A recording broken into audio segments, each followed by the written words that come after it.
না, আমি ঠিকই আছি। আহা গো, বাপ মা মরা মেয়ে, কি পোড়া কপাল নিয়ে জন্মেছে। দিন রাত খেটেই যেতে হয় ওকে।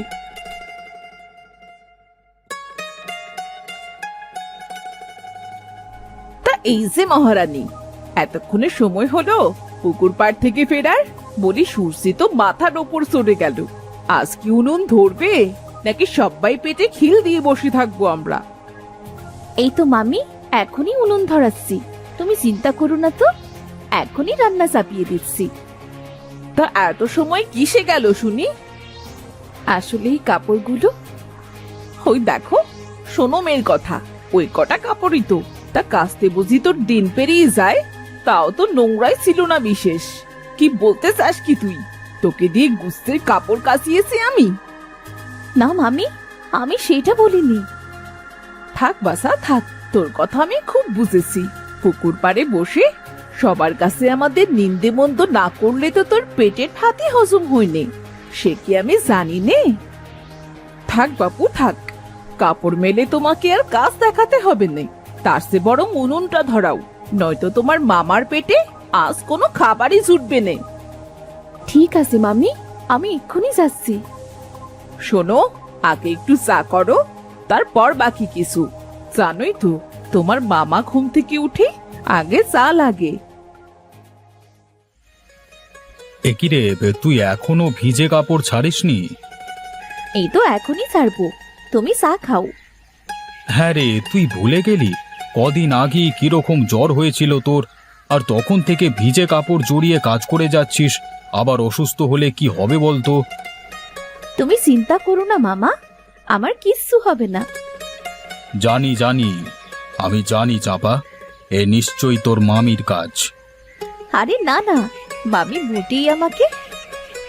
আরে তাই তো বলি, সাত সকালে আগে চা করার কেন এত উৎসাহ?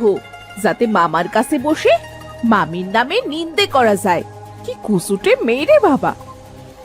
না না মামি।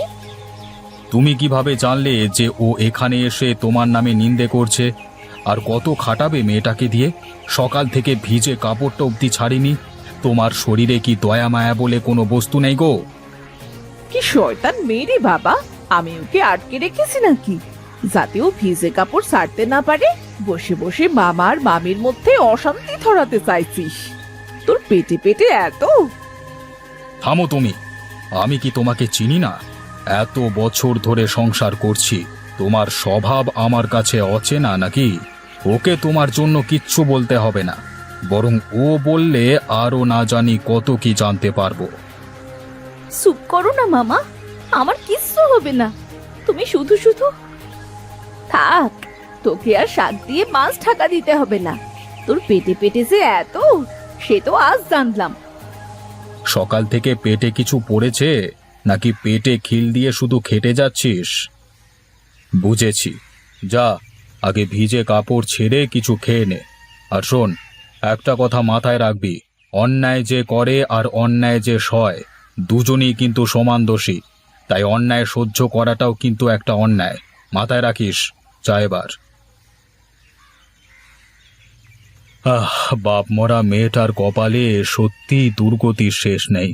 দিদি, তুই আমাকে ক্ষমা করিস রে, তোর মেয়েটাকে ওর মামির থেকে বাঁচাতে পারলাম না।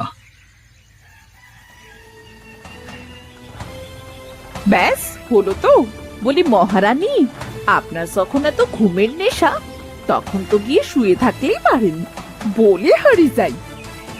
মামি, আসলে আমি বুঝতে পারিনি মামি, বসে থাকতে থাকতে ঘুম চলে এসেছিল, তাই একটু। হ্যাঁ, তা তো হবেই। মহারানীর জীবন যে গতর খাটানো যে স্বভাবে নেই। সি সি সি সি সি, বলি তোর মামা আজ তাহলে না খেয়ে থাক, শান্তি হবে তো? এটাই তো চাস তুই, তাই না? আমার ছেলেটাও না খেয়ে স্কুলে যাক, নিজের গান্ডে পিন্ডে গেলার সময় তো বিরাট আনন্দ হয়, অথচ বাকিদের খাবারের সময় যত অনীহা। মামি, মামি তুমি চিন্তা করো না, আমি আবার উনুন ধরিয়ে নিচ্ছি, একটু সময় দাও মামি। আগুন যেন ওনার আজ্ঞা বাহক, মার ভেজা কাঠে আগুন ধরে যাবে ওনার জন্যে। বলি, ওই একরত্তি মেয়েটাকে আর কত সাপ সাপান্ত করবে? বাপ মা নেই বলে কি ওকে দিন রাত তোমার কাছে গঞ্জনা সহ্য করতে হবে? ওই দেখো, সার সন্নে করি চুরি, সেই বলে সোর। তোমার আদরের ভাগ্নি উনুনে ভাতের মার ফেলে কাঠ ভিজিয়ে উনুন নিভিয়ে ফেলেছে। সাত সকালে গিলে কুটে তো তুমি বেরো। এত কথা বলছিলাম তো তোমার জন্যেই, আর তুমি কিনা আমারই গলা টিপতে এসেছো। ওই ভাত আমার হজম হবে না, তুমিই খাও। যে ভাতের জন্য মেয়েটাকে দিন রাত গঞ্জনা সহ্য করতে হয়। থাক, খাওয়া আমার খিদে নেই আর, আমি চললুম। দাঁড়াও মামা, তুমি এইভাবে না খেয়ে যেও না। শোনো মামা, হয়েছে হয়েছে, স্বাদ মিটেছে। মামাকে তো খালি পেটে বাড়ি থেকে বিদায় করা হলো, এবার বুঝি ভাইয়ের ক্ষেত্রেও একই পরিকল্পনা আছে। না না মামি, আমি এখনই ভালো করে কাঠ দিয়ে উনুন ধরাচ্ছি। না বাসা, আমরা তো তোমার মতন রাজা মহারাজা নই যে অফুরন্ত কাঠের সম্ভার থাকবে। এটাই শেষ কাঠ ছিল। না না, আমি যাচ্ছি, কাঠ কিনে আনছি। বলি, কাঠ কেনার টাকা কি তোমার মরা বাপ মা এসে দেবে? ওইদিকে কুড়োল আছে, যাও গিয়ে কাঠ কেটে নিয়ে এসো। আর দয়া করে রাস্তাঘাটের লোকজন দেখে গল্প করতে লেগেছিও না, কেমন?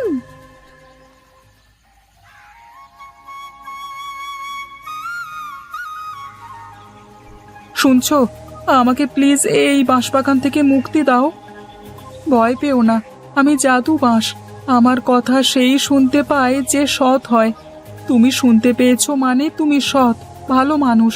আমাকে সাহায্য করো, আমিও তোমার উপকার করব। আমি কিভাবে তোমায় সাহায্য করতে পারি বলো? তুমি এই বাঁশ ঝাড়টা কেটে নিয়ে যাও তোমার বাড়িতে, কিন্তু খবরদার, দিনের আলোয় এই বাঁশের কঞ্চি উনুনে দেবে না। রাতের বেলায় সবাই শুয়ে পড়লে তবেই উনুনে দিয়ে আগুন জ্বালাবে। সেই আগুনের আলো যেখানে যেখানে পড়বে সেখানে সেখানে মায়াবী গাছ হবে।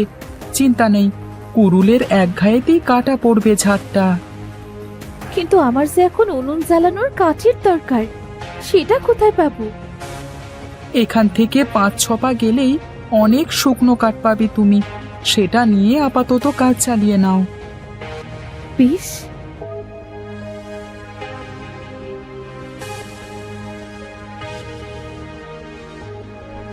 মামি, এই যে এত কাঠ এনেছি, এই দিয়ে আমি এখন রান্না করে দিচ্ছি। আর এই বাঁশটা আমি পরে কেটে রাখবো মামি, তাহলে কদিন এ দিয়েই চলে যাবে। হ্যাঁ হ্যাঁ, ঠিক আছে, যা যা, আগে কাজ ছেড়ে নে, তারপর বাকি কথা।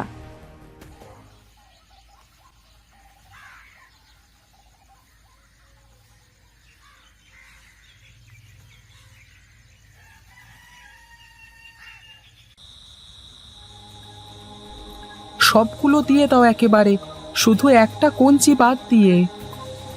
ভয় পেও না, এই আগুনে কোনো অঘটন ঘটবে না। এই ফুলকি ঠিক জায়গা মতো গিয়ে পড়বে।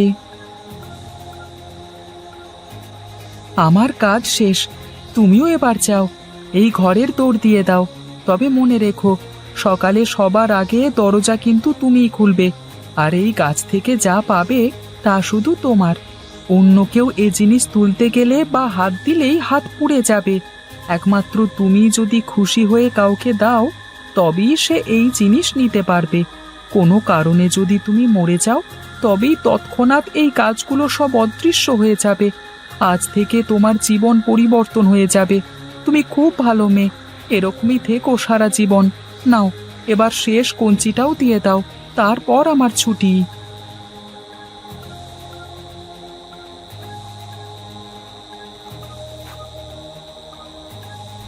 ও মা গো মা, হাত পুড়ে গেল গো।